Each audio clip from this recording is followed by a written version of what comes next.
सप्टेंबरमध्ये शरद पवारांची राष्ट्रवादीच्या राष्ट्रीय अध्यक्षपदावर झालेली निवड ही चुकीची होती, तर त्या विरोधात अजित पवार गटानं कुठेही दाद का मागितली नाही असा सवाल शरद पवार गटाचे वकील देवदत्त कामत यांनी केला।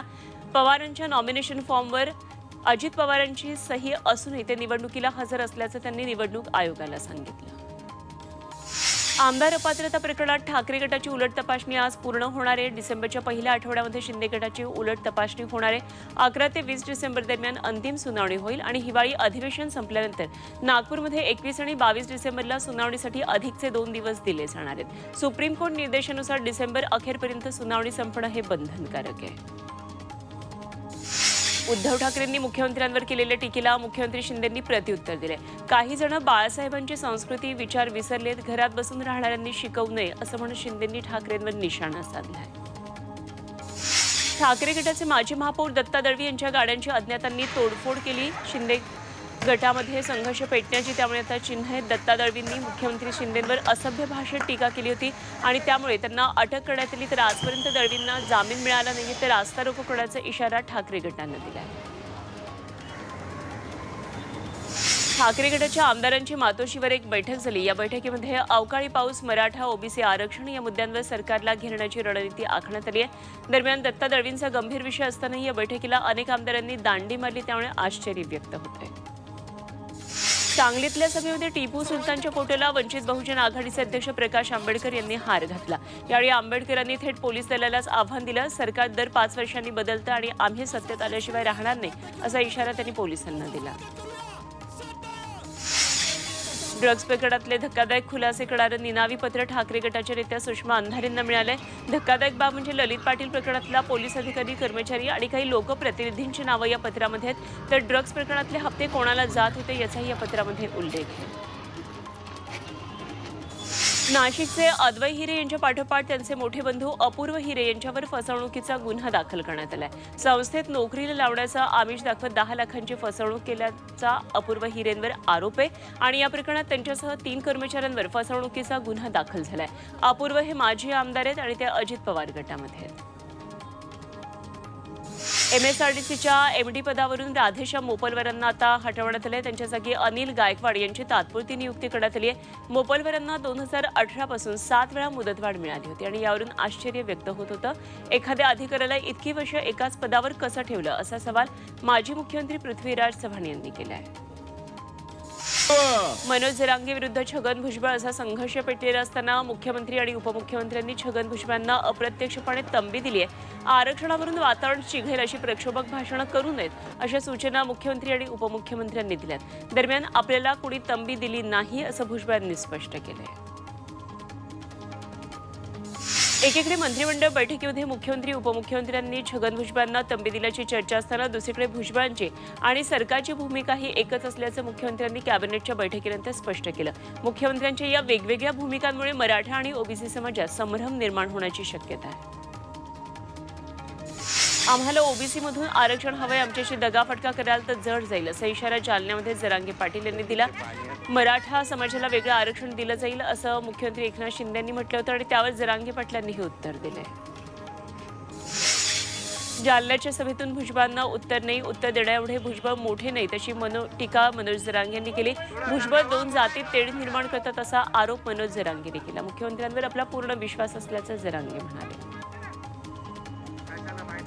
परभणीच्या जिंतूरमध्ये नागरिकांनी तहसील कार्यालयावर पदयात्रा काढली। मराठा समाजाला ओबीसीमधून आरक्षण देण्याच्या मागणीसाठी ही पदयात्रा काढण्यात आली। 24 डिसेंबरपर्यंत मराठा समाजाला आरक्षण देण्याचं सरकारने दिलेलं वचन पूर्ण करावं अशी मागणी यावेळी करण्यात आली। येवला तालुक्यातल्या राजापूर इथल्या ओबीसी समाजानं उपोषण मागे घेतलंय। ओबीसी आरक्षणाला धक्का न लावता मराठा समाजाला स्वतंत्र आरक्षण द्या यासह विविध मागण्यांसाठी गेल्या 8 दिवसांपासून इथं उपोषण सुरू होतं। अखेर राष्ट्रवादीच्या दिलीप खैरे यांच्या विनंतीनंतर हे उपोषण मागे घेण्यात आलं। नाथपंथी संघर्ष समितीनं हिंगोली जिल्हाधिकारी कार्यालयावर मोर्चा काढला। भटक्या जमातीमधल्या एनटी प्रवर्गामध्ये येणाऱ्या 38 जातींचा विचार करून हे आरक्षण 2.5% 10% करण्याची मागणी करण्यात येते। याशिवाय गुरु गोरक्षनाथ आर्थिक विकास महामंडळाची स्थापना करण्याची मागणी आंदोलकांनी केली।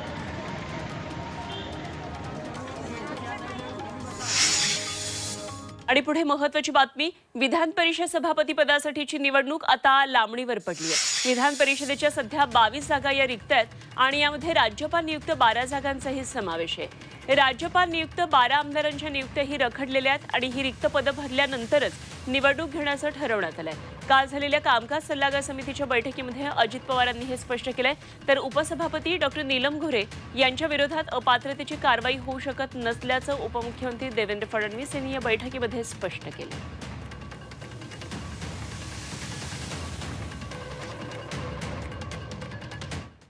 आणि आता जाऊया सुपरफास्ट बातम्यांकडे। पुण्याच्या कसबामधल्या जुन्या वाड्यांचा प्रश्न मार्गी लावण्यावरून श्रेयवादाचं राजकारण सुरू झालंय। आमदार रवींद्र धंगेकर यांनी जुन्या वाड्यांसंदर्भात विधानसभेमध्ये पाठपुरावा केला होता, तर कसबा मतदारसंघामध्ये स्वर्गीय मुक्ता टिळक यांची पोस्टर्स लावण्यात आली आहेत। हेमंत रासने हेही श्रेय लाटायला अग्रेसर असल्याची चर्चा आहे।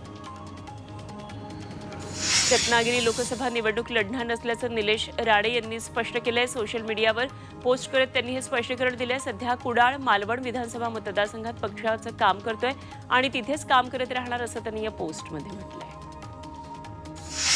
बीड जाळपोळीमागे सत्तेतल्या एक शक्तिशाली हात असल्याचं वक्तव्य राष्ट्रवादीचे आमदार रोहित पवार यांनी केलंय। रोहित यांची पुण्याहून नागपूरकडे निघालेली युवा संघर्ष यात्रा वाशिम जिल्ह्यात दाखल झाली आहे आणि तिथल्या चिखलीमध्ये यात्रेचं स्वागत करण्यात आलं। तिथे त्यांनी हे विधान केलंय। म्हाडा पुणे मंडळातर्फे 5863 सदनिकांसाठी 5 डिसेंबरला सोडत काढण्यात येणार आहे। उपमुख्यमंत्री अजित पवारांच्या उपस्थितीत ही सोडत निघेल। 5863 घरांसाठी आतापर्यंत 60,000 अर्ज प्राप्त झालेत। यामध्ये पुणे जिल्ह्यातल्या 5425, सोलापूर जिल्ह्यातल्या 69, सांगली जिल्ह्यातल्या 32, कोल्हापूर जिल्ह्यातल्या 337 सदनिका आहेत। एसआरएतील सदनिकाधारकांना राज्य सरकारनं मोठा दिलासा दिलाय। एसआरएची सदनिका हस्तांतर करण्यासाठी याआधी 1 लाख रुपयांचं शुल्क भरावं लागत होतं, ते आता 50,000 रुपये करण्यात आलंय। सदनिका हस्तांतरणासाठी याआधी 10 वर्षांचा कालावधी होता, तो आता 7 वर्षांचा करण्यात आलाय। मंत्रिमंडळाच्या बैठकीत हा निर्णय झाला। ज्येष्ठ नागरिकांना सरकारकडून स्पेशल गिफ्ट देण्यात आलंय। सिनियर सिटीझनसाठी मुंबईमध्ये 10 विरंगुळा केंद्र उभारण्यात येणार आहेत। या केंद्रामध्ये विविध खेळ, टीव्ही, गाणी, वाचन, योगासनं आणि खाण्याची सर्व सुविधा असणार आहे। सकाळी त्यांना घरातून विरंगुळा केंद्रामध्ये न्यायला सरकारी बस येईल आणि संध्याकाळी 30 बस त्यांना घरी सोडेल आणि तेही मोफत। आई वडिलांना सांभाळणाऱ्यांची ग्रामपंचायतीमध्ये आता नोंद होणार आहे। वाशिमच्या रिसोड तालुक्यातल्या वडजे ग्रामपंचायतीमध्ये हा महत्त्वपूर्ण ठराव मंजूर करण्यात आलाय आणि असाच निर्णय तालुक्यातल्या सर्व ग्रामपंचायतींनी घ्यावा असं आवाहन वडजेचे सरपंच शत्रुघ्न बाजड यांनी केलंय। यापुढे सिम कार्ड विक्री आणि खरेदी सहज सोपं नसेल। 1 डिसेंबरपासून सिम कार्ड विकणाऱ्या डीलर्सना रजिस्ट्रेशन करणं हे अनिवार्य असेल। बनावट कॉलना आळा घालण्यासाठी हे पाऊल उचलण्यात आलंय। नव्या नियमामुळे एकावेळी अनेक सिम कार्ड खरेदी करता येणार नाहीयेत। केवळ व्यावसायिक कनेक्शनसाठी घाऊक प्रमाणामध्ये सिम कार्ड मिळणार आहेत। नाशिकमधल्या मनमाडचा रेल्वे ओव्हरब्रिज 1.5 महिना वाहतुकीसाठी बंद करण्यात आलाय। पूल धोकादायक असल्यामुळे तातडीनं पुलाच्या दुरुस्तीचं काम सुरू करण्यात येत आहे। त्यामुळे इथली वाहतूक ही पर्यायी मार्गाने वळवल्यामुळे नागरिकांची गैरसोय होणार आहे। मराठी पाट्यांच्या मुद्द्यावरून धुळे शहरामध्ये मनसे चांगलीच आक्रमक झाली आहे। महाराणा प्रताप चौक परिसरात मनसेच्या वतीनं इंग्रजी पाट्यांविरोधात बुधवारी आंदोलन करण्यात आलं। यावेळी मनसे कार्यकर्त्यांनी जोरदार घोषणाबाजी करत शासनाच्या आदेशाचं पालन करणाऱ्या व्यापाऱ्यांविरोधात जोरदार घोषणाबाजी केली। मराठी पाट्यांसाठी लातूर शहरात मनसेनं आक्रमक पवित्रा घेतला। 2 दिवसांमध्ये मराठी भाषेतून पाट्या लावा, अन्यथा दुकान फोडू असा इशारा मनसेनं केलाय। तर दुकानांच्या इंग्रजी पाट्यांवर काळापासून निषेध केला।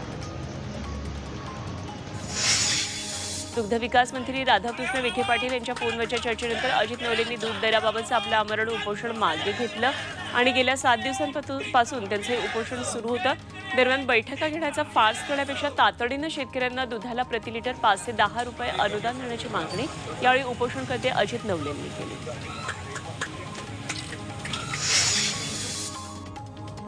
कचरा प्रश्नावरून कोल्हापूरमध्ये काँग्रेस पक्ष आक्रमक झालाय। कोल्हापूर महापालिका प्रशासनाला जाग आणण्यासाठी काँग्रेसनं दवंडी आंदोलन केलं। यावेळी कचरा प्रश्नावर पोस्टर्सही झळकावण्यात आली। यवतमाळमधल्या वणीच्या वेकोली प्रशासनाविरोधात नागरिकांनी रास्ता रोको आंदोलन केलं.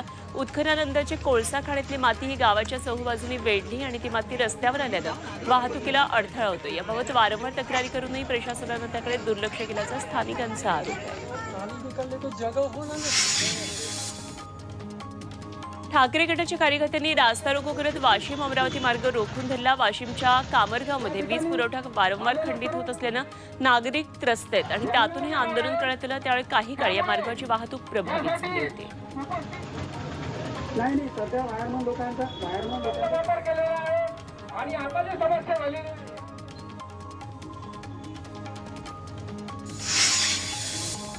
पुण्यामधल्या मांजरी स्टडी फार्म शेवाळेवाडी इथं आदिवासी मुलांनी शासकीय वसतिगृहात उपोषण सुरू केलंय. अपर आयुक्त भेट देत नाहीत तोपर्यंत बेमुदत उपोषण सुरू राहील असा त्यांचा निर्धार आहे. हडपसरमध्ये 500 मंजूर मुलींच्या वसतिगृहामध्ये तात्काळ प्रवेश देण्यासह इतर मागण्यांसाठी हे आंदोलन सुरू आहे.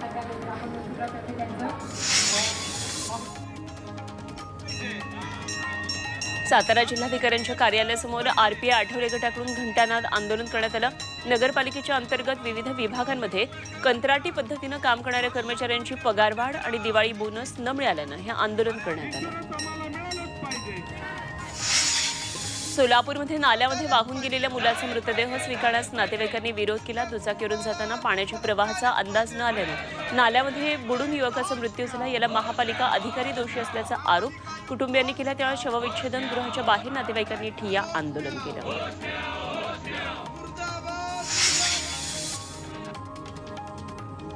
सांगली तासगाव बाजार समितीमध्ये थकबाकीदार व्यापाऱ्यांना बेदाणा सौद्यामध्ये बंदी घालण्यात आली आहे. बाजार समितीनं हा महत्त्वाचा निर्णय घेतला. थकबाकीदारांकडून अडते तसंच शेतकऱ्यांचे पैसे येण्यासाठी 25 नोव्हेंबरपर्यंतची मुदत देण्यात आली होती.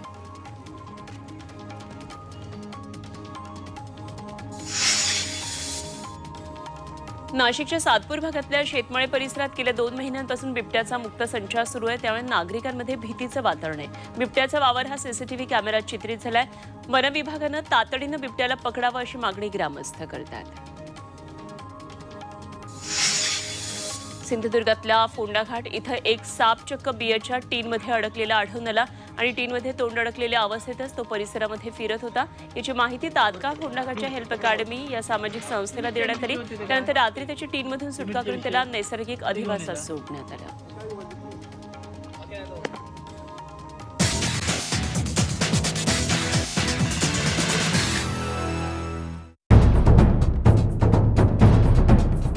सह्याद्रीची उंची म्हणजे